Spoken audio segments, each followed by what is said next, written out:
Hi everyone, I'm Sonia Rash, and this is Between the Lines, a show about you and the questions you have. As everyone knows, we are in important races right now. We know that we're going to be voting for president and vice president, and we all know about that because we can see the debates, we can see all the heat that's happening right now. But we also have local races, and these races are just as important as your presidential races. The local races really, they affect our neighborhoods, they affect our schools and what our children go through every day. Today we have two guests with us and two panelists. We have Dr. Jennifer Cantu, and hello Dr. Cantu, how are you? Hi, I'm glad to be here, thank you. Absolutely, and Dr. Cantu, you're running for Fort Bend Commissioner for Precinct 1, am I correct? That is correct. Great, and we also have Mr. Joey Cardenas. Hello. How's it going? Pretty Good to be good. here. Awesome, I'm glad you're here. And you're running for Texas House of Representatives in District 85? District 85. Well, great. Well, welcome you guys. I'm Thank glad you. that y'all are Appreciate here. it. Thank you. Well, thanks for being here. Okay, I'm going to start with you, Dr. Cantu. Just basically, we all know when we go on the ballot, there are a million things, maybe not a million, but there's at least this year in November, there's going to be at least 10 minimum people running in the election, not just the president. We've got other elections too. And as I said, this show today is focused on some of our local elections, including yours. You are running for Commissioner's Court of Precinct 1 in Fort Bend County. Many people don't even know, what does the Commissioner's Court do? What do you do if you are elected as a commissioner? That's a fascinating question. So, in short, you could picture the commissioner is like the manager of a store, and everything is run, everything's put in compartments. You have like Department of Safety, Water, Emergency, Health, the DA's office, the Sheriff's office, Constable's office. There are all these buildings, and the Commissioner's Court, manages, oversees how things are being done. But just as there's redistricting in congressional and redistricting with the state legislator, there's also redistricting in the county. So that's also one of the things that often gets overlooked. And also whenever there's like emergency crisis, as we've had COVID, flooding, those first response initiatives does initiate in the Commissioner's Court. So what's the hierarchy in the government when it comes to local government? My assumption has always been it's the judge. We have a county judge, and most every county has a county judge. And then it would be, if we're doing an organizational chart, the county judge, and then you've got your commissioners, correct? And in Fort Bend, how many commissioners do we have? We have 4 commissioners. Okay. Because we have 4 precincts. And the judge, so the commissioner is in charge of their one precinct, but if we want to introduce something, this is where sometimes our judge has the toughest vote because they might sometimes be that deciding vote. Okay. When we introduce something. Now, since there is 4, and y'all decide to vote, or the Commissioner's Court, when they decide to vote on an issue, is the judge the one that is the deciding vote, or does the county judge also vote in that particular issue? The county judge does have votes, so we actually have 5 votes. Okay. So the commissioner 1, 2, 3, 4, and the county judge. Got it. So when decisions are made, you have a vote based out of 5.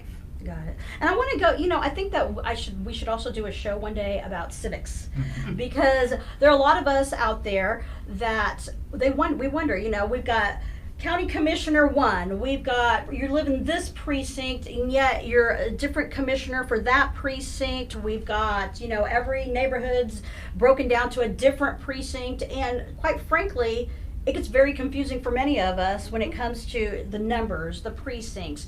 So that may be a show for another time. I would love to have you back and we can break down of what's going on. Yes. Okay, Mr. Cardenas, Joey, do you mind if I call you Joey? Nope. Okay, My preference. All right. Well, let me ask you then. What exactly you're running for?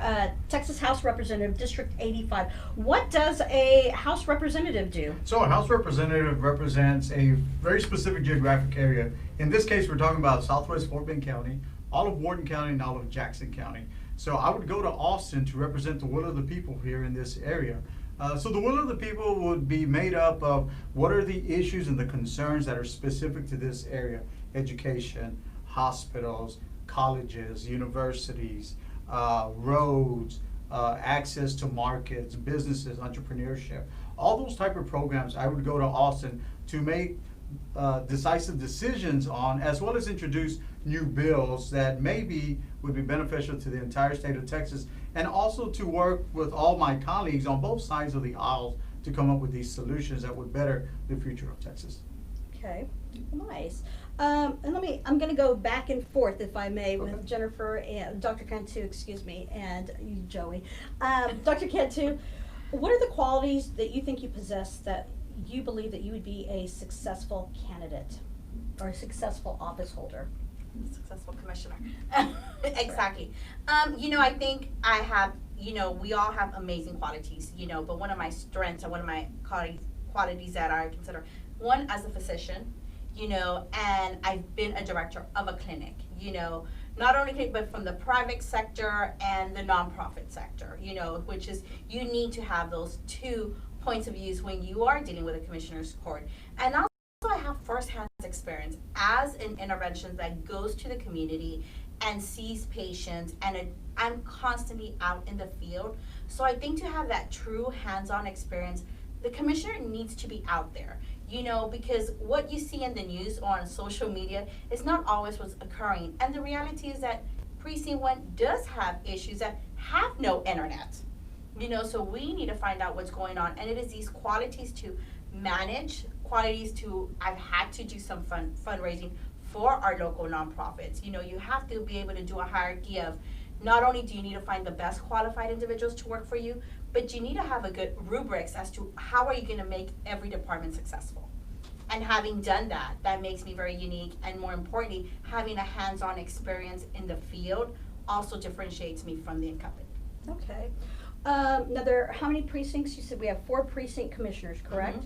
And as Precinct 1, do you just work for your precinct, or do you work for the entire Fort Bend County when you're on that bench?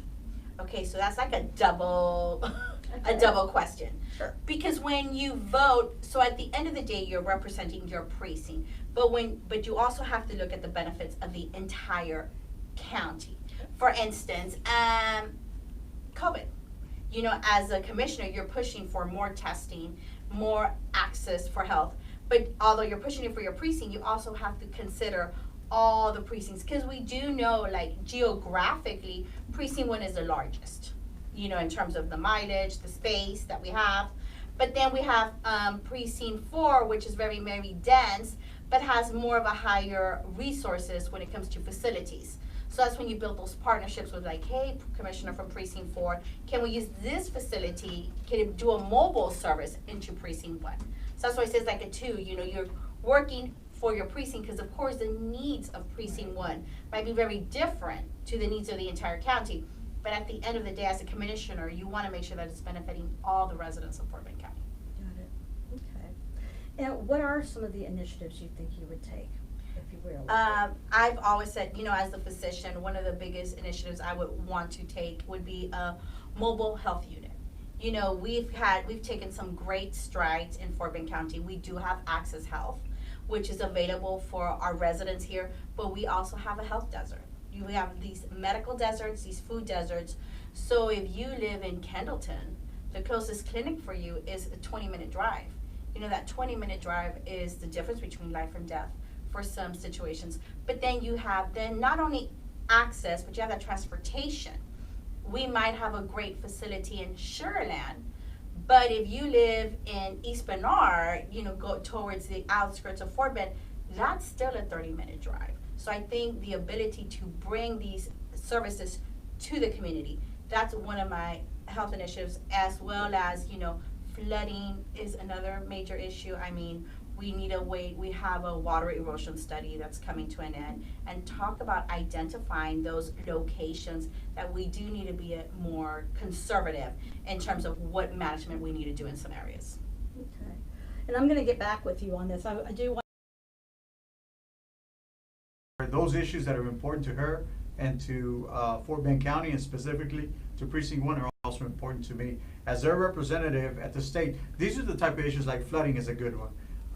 These are the type of issues that we would go to the state and try to find those monies to allocate to resolve that issue here in Fort Bend County.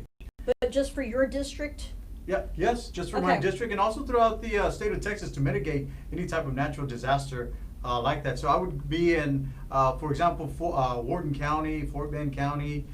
We have some areas in Brazoria County also that always have flood issues. Over here, the Addicts Reservoir, north of Houston, same thing. So you would find like-minded individuals like me that are in the State House, to come together, sort of like a calling of the minds, to come together and come up with a resolution. But we need input from local people. Got it. What qualities do you think you possess that you believe you'd be a successful office holder? Yeah, I think one of the qualities that certainly sets me apart is I'm a teacher. I've been a teacher for the past 27 years. I'm there on the ground every day with the students. I see what the problems are when it comes to a lack of school funding. Take the standardized test, for example. I'm in favor of getting rid of the STAR test. There's no reason why we should have a standardized test in the state of Texas that isn't very valid to begin with and doesn't really measure or gauge the academic levels of students in the first place. It's just a business opportunity in Texas. I mean, we're talking about more than a multi-billion-dollar industry in the state of Texas. So the qualities that I possess, one is that I've always been involved in activism when it comes to politics, whether it's been when I was leading Texas LULAC or the Tejano Democrats or the Texas Hope, which is a legislative strike force. So I've been in Austin at the Capitol. I've been before those committees. I know the process through which to get bills passed through the legislature.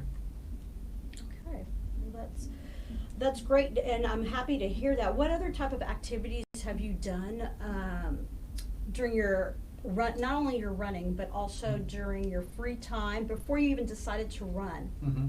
Well, like I said, I've always been involved with civil rights. I've always been involved with trying to help those communities of color and those communities that need help throughout the state of Texas. Whether it's been voter registration projects, whether it's been feeding the hungry projects, or whether it's been helping people through the grievance process. A lot of times people don't go and complain in a formal way because they don't know what the process is. And sometimes school districts, police departments, or even cities, if you were to check their record, they have these clean records, but that doesn't mean that people didn't complain. What it means is that people never went and documented their complaint with these departments. And so that's so important also because a lot of times nothing gets done unless there is a paper trail, unless there is documentation. So I've always been involved in helping people to make that change possible. Well, we're going to take a quick break, but I want everyone to know that if you've got questions for Joey and if you've got questions for Dr. Cantu, please do call us here at the studio. I've got my little phone here. The number here is 713-320-2434. Again, it's 713-320-2434, and we will be back after these short messages. Thank you.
Keep it on.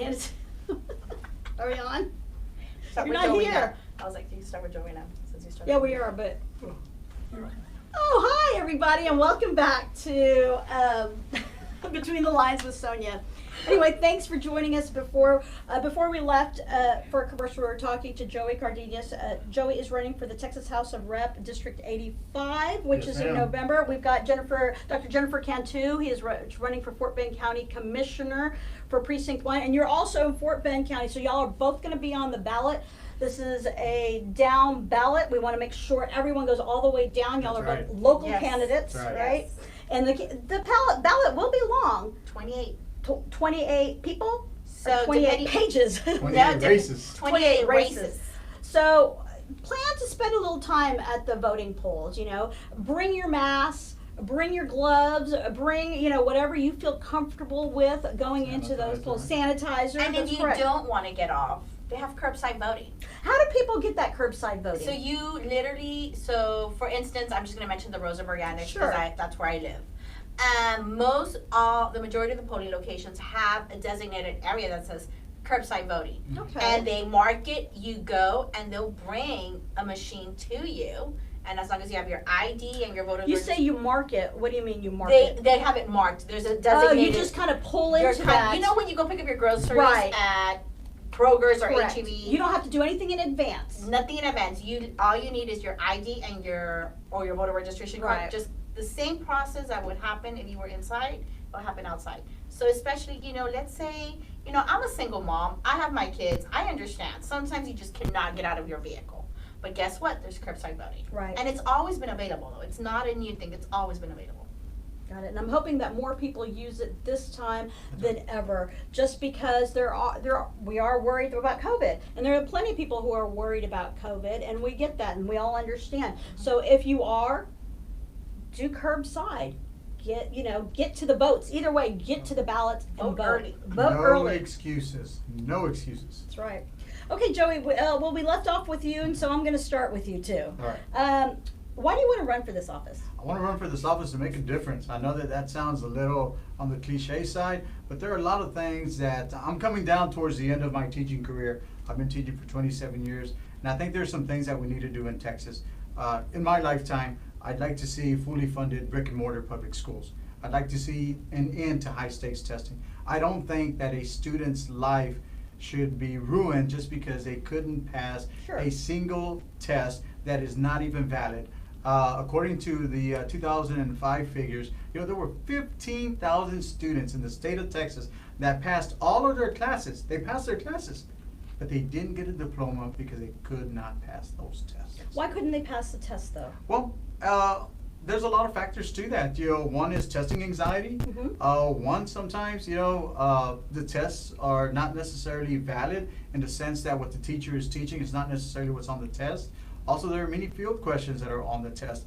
And also there's this big experimentation that has been going on in the state of Texas, where at one time you had to pass up to 15 tests in high school. Today we're down to just 5 tests.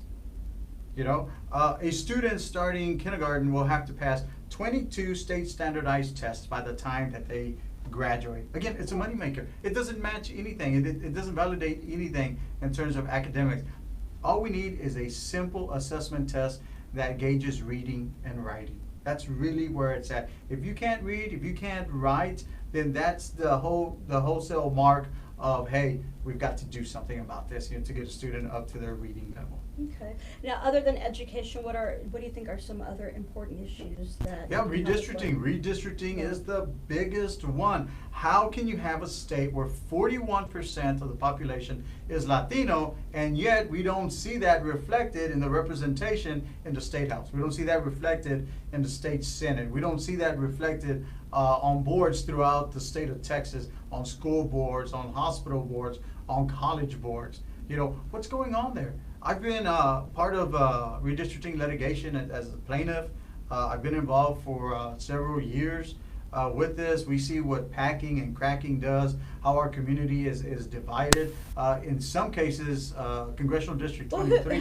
who does the redistricting? So redistricting is done by a committee in Austin made up of senators and legislators, because each house has its own redistricting committee. But unfortunately, a lot of times you would be surprised to know that the people that actually draw the lines is even smaller than that. So in the last lawsuits, we saw that actually Washington DC was dictating to our local Republicans here in the state of Texas how they want those districts to be drawn up to benefit them in Washington DC. Okay. Now, how does it, let's ask, because we hear about redistricting all the All time. the time. And many people, what is redistricting? I mean, that is literally cutting So- out certain areas. What's the benefit to, let's just say, a Democrat in Okay. your area? What is the benefit to have redistricting done in a fashion that will benefit everyone? So in every 10 years, because we take a census in this country every 10 years, so every 10 years we do reapportionment. That means that all districts are up to be redrawn based on what are the new lines. A congressional district in the state of Texas is roughly more or less 750,000 people. Texas is a big state, so we have some state senatorial districts that have almost just as many people as well. But the benefits are that a community of like-minded individuals should be able to elect a candidate of their choice. And that's the crux of it all. You know, are you getting a fair share to elect a candidate that you want? You know, does he look like you? Or in most cases in the state of Texas, they'll take communities of colors, for example, Hispanic, Black, Asian, and they'll divide those communities so that they can never have enough political power to elect a candidate of their choice. You know, or they'll pack them into such a tight district, which is packing, you know, where that's the only district that they'll ever hold on to, you know, and no other districts. You know, in the state Well, of what Texas. can the public do? Well, what the public can do is to get involved, to be heard. So right now, as a matter of fact, there are hearings going on throughout the state of Texas on redistricting, even now during this pandemic. That's going on. You know, a lot of people think that when the session is not in Austin, that there's nothing to do. And that's not true. That's called the interim period. And the interim period is when legislators are doing their research, when they're making their proposals. Come the opening of the legislative session in 2021, the second Tuesday in January, guess what? All these bills have already been written. They're going to be introduced. If that hasn't already been done, you're late to the game. Got it. Okay, well, that was really informative, especially to many people who don't understand this process of redistricting, other than we know that we have to do our census in order to be That's right. counted, to get our that's where the funds money and comes. grants. That's right, Yeah. to do our Well, census. that's where the federal allocations come from for new schools, new libraries, new hospitals, where the roads are going to be at. I mean, that's where it's at. If you wonder why you still have dirt roads in your part of town, it's because you weren't involved and you didn't speak up. That's where having that voice, having someone that looks like you can represent you, you know, because we do have certain districts that the state rep or the state ledge or the Mhm. commissioner looks nothing like that community. So Mhm. that contact, that, you know, we need to have somebody that we can relate with. We need to have equal representation. And let's not forget, Fort Bend County is the most diverse That's right. county in the United States, yet its representation and leadership is not. Right. Now, I'm going to tell you this. One thing that I agree with you that we may want to have people that look like us, but I definitely always hound on people to say it's not just about looking like Right. me. Yeah, It's not also about, identity politics. Right. That's It's right. not about identity. I don't want to agree. vote for somebody, and I hope no one Most does. qualified. Right. We want them to be qualified, to have the education, to have that experience. It's not Hold us about. accountable. Vet us. Absolutely. We all need to be challenged. We need to be vetted. And hold us accountable. And if we're not doing our job, you have every right to kick us out. And to come to you and ask you. Exactly. Well, let me ask you this, Jennifer. I'm sorry, Dr. Cantu. We're just good friends. Yeah, That's okay. That's true. COVID. Mhm. You know, it's been around now, 6 months? And I think even before then, before we even knew what COVID was, how do you think Fort Bend has handled COVID? That's my goodness. Single mom, you know. Sorry. Oh, Hold on. that's fine. Let me just. It's her I- children on the phone. And that's what happens when you're a mom, right? Yes. Not only do we work at work, not only as a candidate are you working as a candidate, and even parents, even fathers. I don't mean to exclude fathers, but we also have our children that we all have to support. Yes. And of course, with virtual, Learning. they weren't able to turn in their assignments, so they're stressing about that. Oh, Um, that could be another show about parents and virtual learning. Okay, but that's so, COVID. I think I have to give props to KP George, our current judge. I mean, he took that initiative from the very beginning. Democrat, it has Should have been That's about the why science. we It elect should you have been guys. about the science. It should have been about how are we going to know where we're at if we're not taking the test? How is our community going to get better? How are we going to? It's about following the science. And the only way we get the science, like anything, is by gathering data. And how do you gather? commissioner, but again, it's good for the people of Fort Bend County. It's maybe even good for your particular precinct. And that's an easy, because I don't think we shouldn't vote on politic lines. We vote on the issues, and if it's an issue that is needed in our community and our precinct, regardless of who's introducing it, I'm gonna vote for it if it's for the benefit of our community. Absolutely. I do not agree that we should, because I am a Democrat, I gotta only vote on Democratic issues, because you know what? Flooding is not a Democratic or Republican issue. COVID's Mosquitoes is not Correct. a Democratic or Republican issue. Right. It is, what is it goodness for the county, and I think that is one of the things that's been lacking in this current position. Well, that, I think it's actually unfortunately lacking in many of Many our races. elected positions. It's not, it should be about the people as opposed to about the party. So I'm glad to hear that. Oh, I think we That's do yours, have a not question. mine. Okay, we have a question with our fancy phone. Hi, you're on the air with, Hello. hi. I would like to ask a question about the digital divide for Bend County School District. I'm I'd sorry, like to know the how Digital device. Digital digital divide. device. Okay, go ahead. Yes, I'd like to know how the candidates feel the school districts are handling the digital divide, especially in the Latino and Black community, as far as getting them access Sure. to virtual education. Okay, and we're gonna let Joey answer Sure. that. So I think that one of the things that we have discovered about this pandemic has made very obvious is that there is a digital divide. Before the pandemic, I think most people felt that technology was going to be the save all for education. And during the pandemic, we discover all of a sudden there is a digital divide. It is real. It is not a falsehood. And we see that, unfortunately, that digital divide sometimes falls along color lines.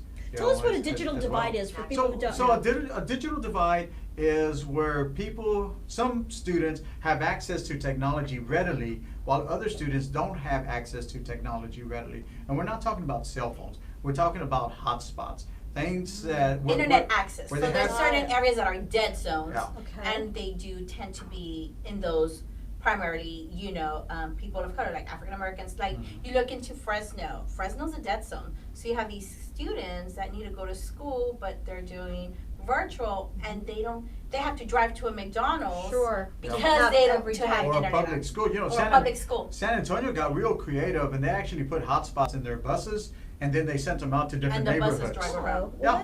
that's a great Yeah, idea. I mean, we've had to be creative about that, but it exposes that divide in our community, and it's not the way we're doing it right now is a Band-Aid approach. This is not something that can be sustainable long term. Sure. I know, just as you said, having students right now doing online learning, we get every day practically, Mom, it's an emergency, I can't turn in my homework, the internet has gone down, That's right. this has happened. And I'm at work, we can't do anything about it if we're out at work. I mean, how can we handle that? How can we handle that if you're elected? Mhm. Well, let me say this. So first of all, kids that are doing home learning right now, that are doing remote learning right now, it's not the same as the classroom. Right.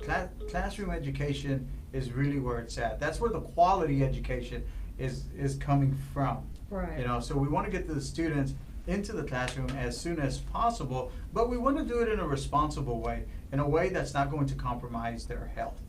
So that's very important. I think that's been one of the biggest angst that parents have had, and rightfully so. How do we get our kids into that quality education in the classroom while at the same time maintaining their health and maintaining our health? Those that are at home doing that.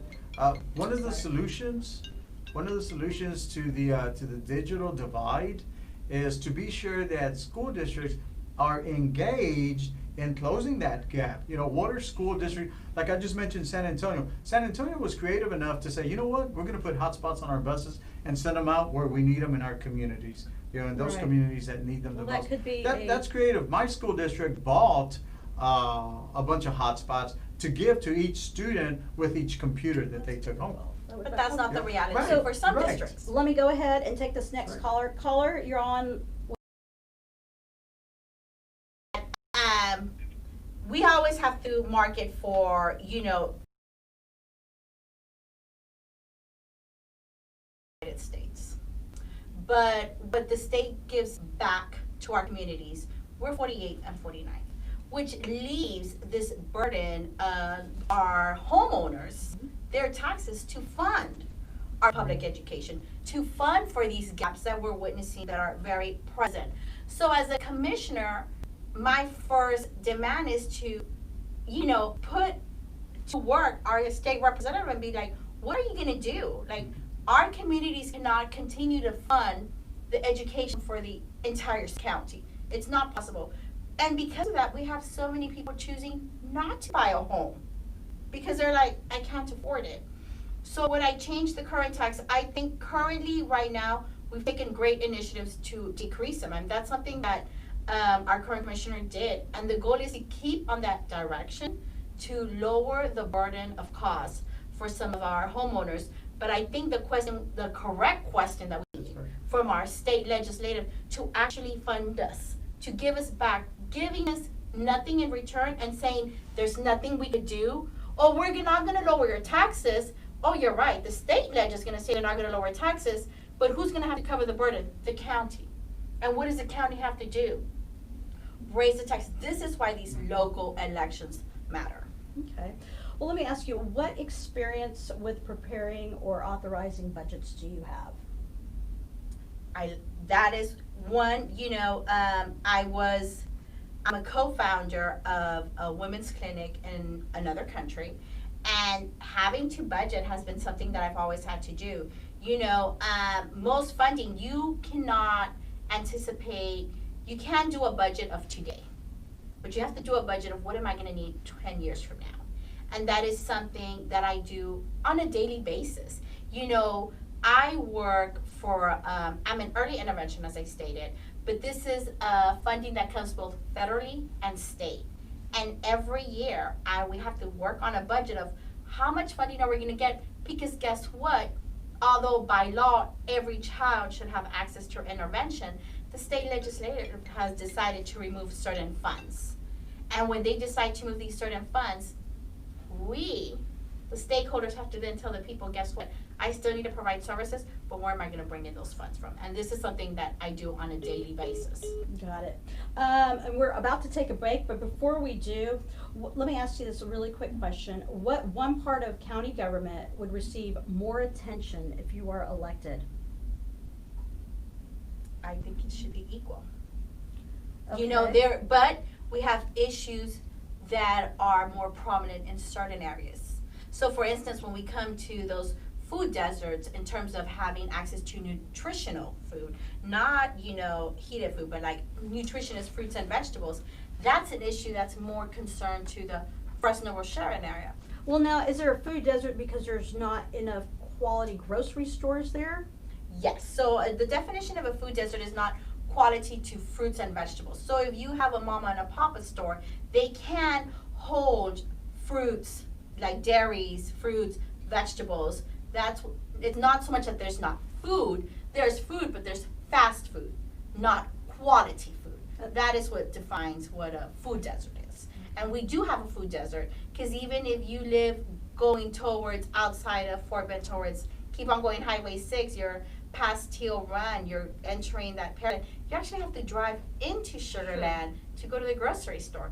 Anytime you have to do that 20-mile commute or 20-minute commute, that is what defines that's a food desert. It's not that there's no food, because I think when people hear food desert, they think there's no, it's quality nutritional food is what I'm talking about. Okay, so compared to one store to another. Comparing a gasoline station should not be your only realm to find food. Got it. Okay, well, we're going to take a quick break, Sure. and when we come back, we will continue to talk to Mr. Joey Cardenas and Dr. Jennifer Cantu. So come back, enjoy, and maybe we'll tell some jokes. Yes. Of Because course. I don't have a title.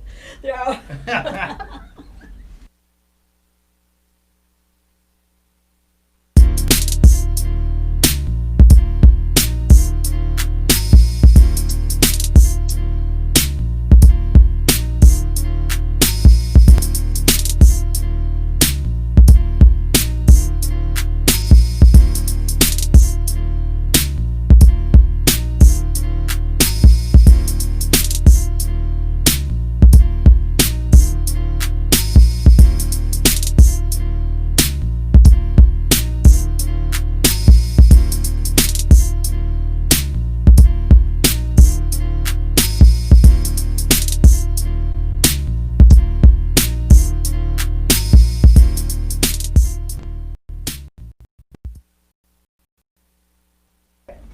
Hi, everybody, and welcome back. You are here with me, Sonia, and this is Between the Lines. And today we are here with Dr. Jennifer Cantu, who's running for Fort Bend County Commissioner Precinct 1, and we're here with Mr. Joey Cardenas, who is running for... I don't have a title. You do. So he's a candidate for state representative. And we've gotten some great information, and people have been calling, and we really appreciate that. Continue to call. Our phone number here again is 713-320-2434. Joey, we talked to Jennifer. Let me kind of ask you a couple of questions. If you're elected, what's your first goal in office? I'll tell you what, my first goal in office is to make sure that we return as much of the people's tax monies back to them. Jennifer was talking earlier about demanding more taxes to be returned back to the citizens. Absolutely right. That is absolutely right. Texas is the second richest state in the nation, and yet it ranks at the bottom 5 in the amount of services that it returns to its citizenry. For every $1 that we send to Austin, the local area doesn't get but about 40 cents. You know, 20 years ago, the state of Texas was funding public education at 60%. Today, we're at 38%. You know, we're going in the wrong direction. The number of students in our public schools is increasing, and yet the state of Texas is decreasing its amount. There's a lot of things that we should be doing. You know, we like to say, or all counties like to say when it comes to taxes, that our elderly, 65 and older, don't have to pay taxes or their taxes are frozen. Guess what? That's really not true. Because their appraisals continue to go up every year, that means that the amount that they pay keeps going up every year. You know, when we say that their taxes should be frozen, we should freeze not only their tax rate, but we should also freeze that appraisal rate as well. You know, Austin needs to give more money back to the counties, more money to the citizens. You know, that's where it's at right there. This is what the citizens need to demand more. We need to build those roads. We need to build those schools. We need to close that digital divide, and the way we do that is by demanding more money from Austin. No reason why we cannot have fully funded public schools in the state of Texas, especially in the state of Texas. Since we're so wealthy. And we can't continue to say, Austin has continued to say the same message, like we support our senior citizens, we support our homeowners, and they always say we're not gonna raise our taxes, but the only way you do not raise your taxes is by actually returning more back to the community, which is not what's happening. But no one is demanding, and how do we demand that? By voting. You know, our voice is our vote, and Absolutely. by not voting, you actually did do a vote just for against you. We have some of the highest taxes in the entire nation. You know, we need Which to. is Fort Bend? Yeah, well, no, I'm talking about the Texas, state of state of Texas. Texas. Mhm. Yeah, we need to bring those appraisal rates under control. You know, I mean, an appraisal rate growth of 5% on a yearly basis, sooner or later is going to tax you out of your house. Sure. You know, we've got to stop doing that. Because the value might have not gone up, you know, you Right. still have the same water Well- leak damage. Well, but we yet- definitely, I think the people in Fort Bend, and as many people may or may not know, I also live in Fort Bend, we can see it. Our neighbors can see it, we can see it. No matter where you live in Fort Bend, we see exactly what you're talking about. Our appraisal values may go up, and our taxes are going up, and we are, Like this past session, we actually had what's called tax compression, where the state actually bought a portion of the taxes, so it lowered our taxes. Some counties return that to the citizens in a lower tax rate. But you know what? But what we saw was an explosion in the appraisal rates. So we actually wound up paying more. Right. Ended up paying You more, know? so although this came down, it was like a seesaw, Yeah. you know, a seesaw game. And in Texas, oh my gosh, appraisals, so they're supposed to be done by comparables. In other words, if a particular piece of property in one part of the county is worth this much, then a piece of property that looks basically the same should be worth the same thing in a different Right. part of the county. And that's not what we're seeing. What we're seeing is market values dictating what the appraisal rates are. You know, this is an exclusive community, so the appraisal rate is higher. You know, and that's not fair because that's not how it's supposed to be. And we have in some counties like Wharton and Jackson, we actually have appraisal boards that are appointed rather than elected. Okay. Makes no sense. It doesn't, but hopefully when people get Change that elected. once I get to That's Austin. right, that's I right. will hold them accountable. As a right. commissioner, I will definitely hold our state representative accountable. And as citizens, we need to be accountable. Exactly. I'm gonna stick with you just for a minute, because we talked a little bit with Dr. Cantu about COVID. Let me ask you this, what state legislation is needed to increase people's access to affordable health care in Texas? Well, first of all, we need to adopt a plan where we're going to expand Medicaid in Texas. You know, that's 1 million children automatically that are going to be insured. Second of all, we need to stop this business of trying to scrap the Affordable Cares Act. You know, that's just ridiculous. President Obama always said that it was not perfect, but that it needed to be tweaked. And he was absolutely right. It gives us a foundation from which to start. And if we're going to adopt an insurance program that's going to cover every American, then it's going to be a three-pronged approach. People can either keep the insurance that they already have, that they've already chosen, which is fine. They can go to the exchanges for insurances that sign up with the federal government as well, or they can go to independent insurance companies, you know, that they may want. Let me ask you Yeah. this though, what happens if, does every person in the union, well, we'll just stick with Texas, Mhm. do we all have to have insurance? No, And if you don't No, I have don't. insurance? I don't think there should be a penalty. Okay, so that is definitely, I think, a lot of the pushback that I Mhm. have seen from people is that we don't go to the doctors All the every time. month. Yeah. And yet we are paying every month, and for a whole family of, just say, a family of 4, you may be paying on your insurance, a medium class, That's medium income family, about $1,000 a month That's for, right. for a family of 4, when they may use it one time in the year. I have had insurance for 27 years and I've used it only 3 times Absolutely. I in pay $1,400 a 27 month. years. $1,400 a month But for are my you- family. and- And we don't. We use it for wellness checkups. Right. And you know, of course, when they're kids, you know, they get the runny nose and but besides my yearly checkup, you know, $1,400 a month is a lot of money. Well, absolutely, it's a lot of money for people who are medium income family holders. I think, is that something in your position, if elected, you can help to change? Maybe every 5 years we should get a rebate check of half the amount that we paid during those 5 years. How about Right. that? That would be great. We have a Yeah. caller. You're talking to Joey Cardenas and Dr. Cantu. What's your question? Oh, no question. I answered it already. There you go. Okay. Well, what actions do you believe are needed to address the health and economic impact of COVID? Well, first of all, I don't even think that we know the economic impact of COVID on the state of Texas yet. You know, so the first thing we need to do is an assessment of where are we with that? How has it impacted all of our communities in the state of Texas? What parts of the state have been most affected, you know, by COVID? Because that would then help to drive, you know, what monies do we need in these areas? Where do we need to send that help? Renters grants right now that are going on in Fort Bend County and in Houston. I think we might have already run out in Houston. And I know Fort Bend County just announced that we're about to do a child care program as well. You know, education. We still look. In education, we need to end this idea that we're going to take a high stakes test, a STAR test this year.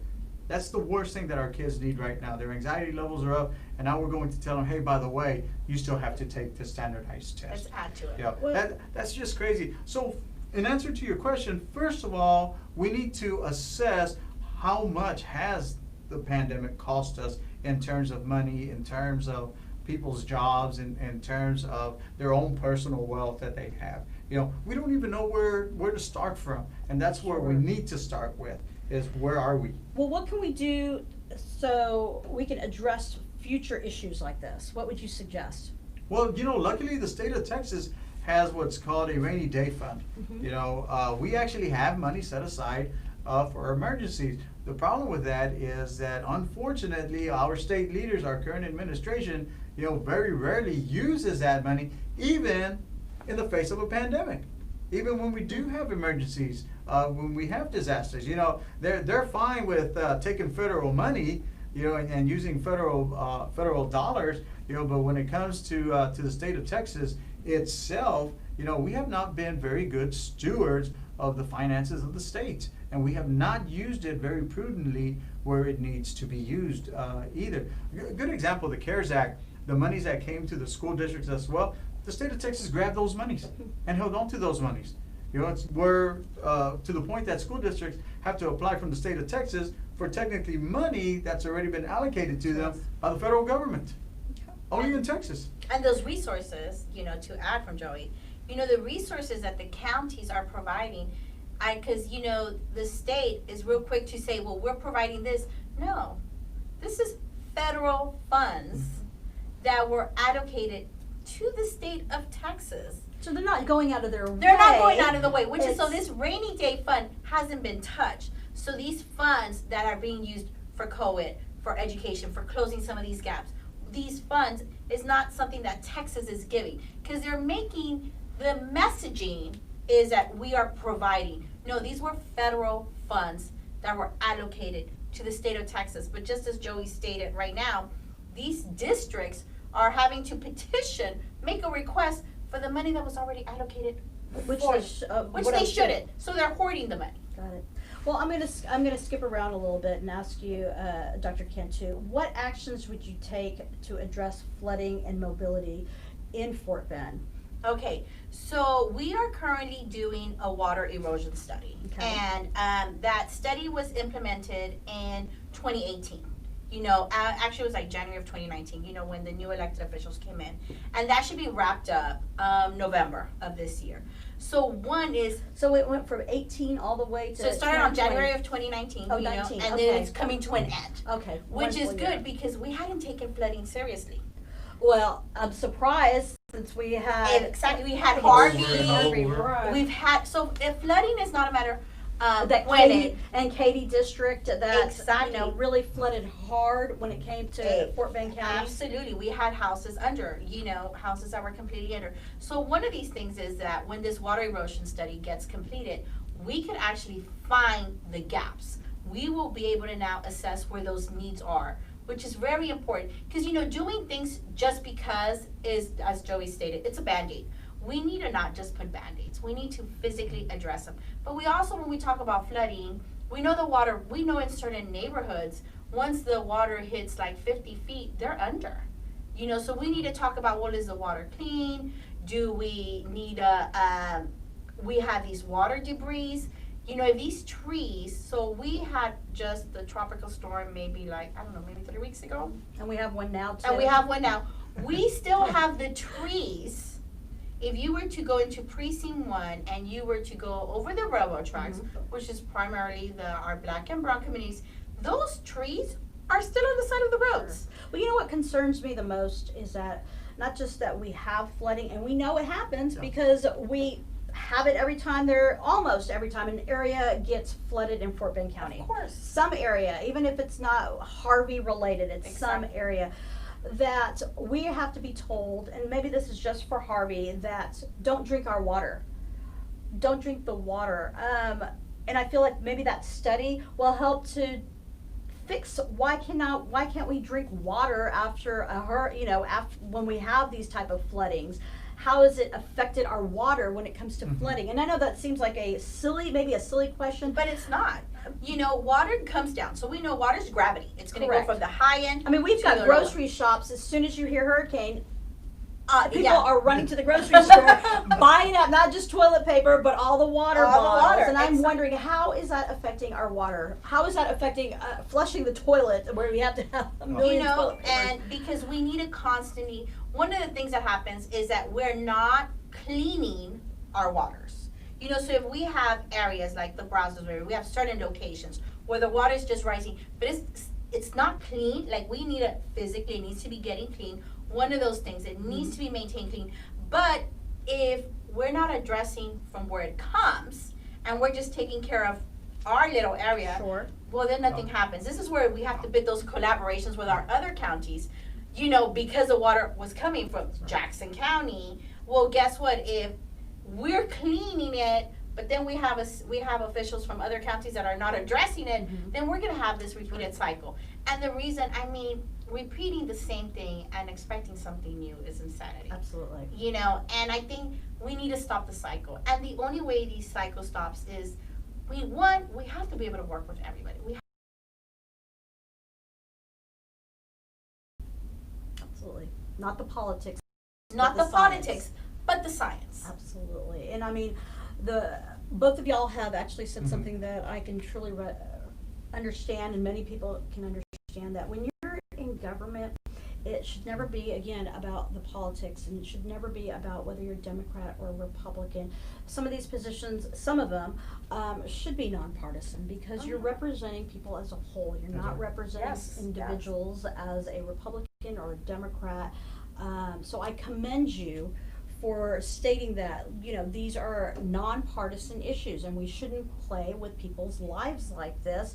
And we shouldn't play with people's lives not only on a political sense, but also when it comes to personally, when we're talking with other people, that we need to know that we're not representing one individual class group. We're representing, or I'm sorry, y'all are representing everyone, Mhm. every person in your district, So let me ask you this though, what elements of the county's government do you think is most effective?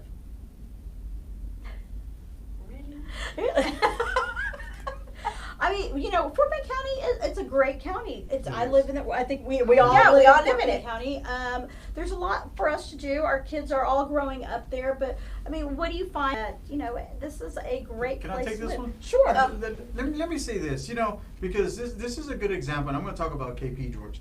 This is a good example And where, that where KP you- George, just so people may or may not know, he Is is our county county judge. judge. County judge. And I was gonna say, you know, we have KP George as the county judge for Fort Bend County. And here's a good example where you have one politician making a difference. You know, so he brings with him this very specific attitude of, you know, it's all of our business. You know, it's for all of us to care about. It's for all of us to solve. You know, on taxes, you know, he was one of the first ones to ask the state of Texas to freeze taxes, you know, and he lowered them and froze them in Fort Bend County. You know, he was one of the first to take serious the COVID issue in Fort Bend County. Make sure that we had enough testing, make sure that we had enough testing centers, make sure that the schools, you know, were Re- shut down properly. And requiring people to wear masks. That- And, Take you those know, initiatives. he did, and I Yeah. know he took a lot of heat for A some lot of of these heat. things. I mean, Absolutely. But he was right. and he was. He and followed the science. And those are I think the type of elected officials we need. People That's right. who understand that even though they're being pressured Mhm. from whatever side, from whatever inner circles, inner groups, they're doing what's right for everyone. And so you're correct about that. It might not have been popular. Some of these initiatives aren't popular to a lot of people, but they're doing Well, it. I mean, I'd just like to remind you, you know, unfortunately, the county judge did face some very discriminatory remarks as well, you know, to the point that he actually had to have an escort with him to some of the events that he attended in Fort And Bend he County. had to introduce this issue that we shouldn't have any racism in the county, Mhm. but let it be known that We not- do. But we do have it, but we have couldn't even it get all of everywhere. them to sign it. But look, we have it everywhere, unfortunately. It's not just Fort No, Bend County, but it's I everywhere. in the appreciate US, that he but- was very public about it. Sure. Because he didn't have to be. And I think that most politicians, a lot of times, they take that and they put it aside and they say, you know, I can deal with that. But by putting it out there in the public, he's forced the community to deal with it. To begin the This conversations. happens. Okay. It is happening. Well, look, we only have about 3 minutes left, and before we leave, I want to ask each of you, first of all, Joey, Yes, ma'am. all right, so why should people vote for you? People should vote for me because I'm the best candidate. It's as simple as that. Yeah, Yeah. and to me, you look like Lou Philip Diamond. Uh-oh. Not my Richie. Yeah, you know. No, I've been involved in politics for a long time. I have a lot of good ideas, new ideas. As a matter of fact, my opponent has already taken 2 of my ideas as his. Okay. You know, so I take that as a form of flattery. Sure. I'm against high stakes testing, representative, so you may want to adopt that one too. Well, great. Well, thank you. And Dr. Cantu, why should people vote for you? I'm the best and I'm the most qualified candidate for this position.